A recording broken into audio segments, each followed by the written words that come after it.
আমাকে মুখ দেওয়া কি করে আমি শাশুড়িকে ঘর থেকে বের করতে পারবো না। আচ্ছা, তোমার শাশুড়ির বিরুদ্ধে কি কি অভিযোগ আছে আজকে জামাই ষষ্ঠীতে বলো তো? আমার শাশুড়ি আমার সারাদিন আমার পেছনে লাগবে, আমার পার্টি করবে, আমার বাস দিতে পারে না বলে আমার বাঁশ পাতা দিয়ে আবার আশীর্বাদ করেছে আজকে।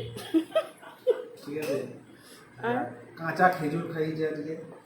ঠিক আছে, কাঁচা খেজুরটা তুমি আমাকে খেয়েছো? সেটা বলতে হবে ভাই, আমাকে বাটির মধ্যে জামা ষষ্ঠীর রিচুয়াল হিসাবে খেজুর দিয়েছে, তারপরে কি একটা ছোট শশা লঙ্কা যেটাকে ভেবেছিলাম, কি বলে ওটাকে, কাকুর তোমাদের ভাষায়, কাকুর, ওটা খেয়ে নিয়েছি।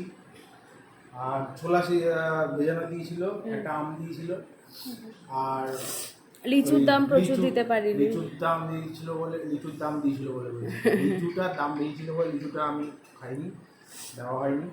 ঠিক আছে, আর যেটা আমার খাওয়া খেজুরটা, হ্যাঁ, শাশুড়ি বলছে কিপটে জামাই।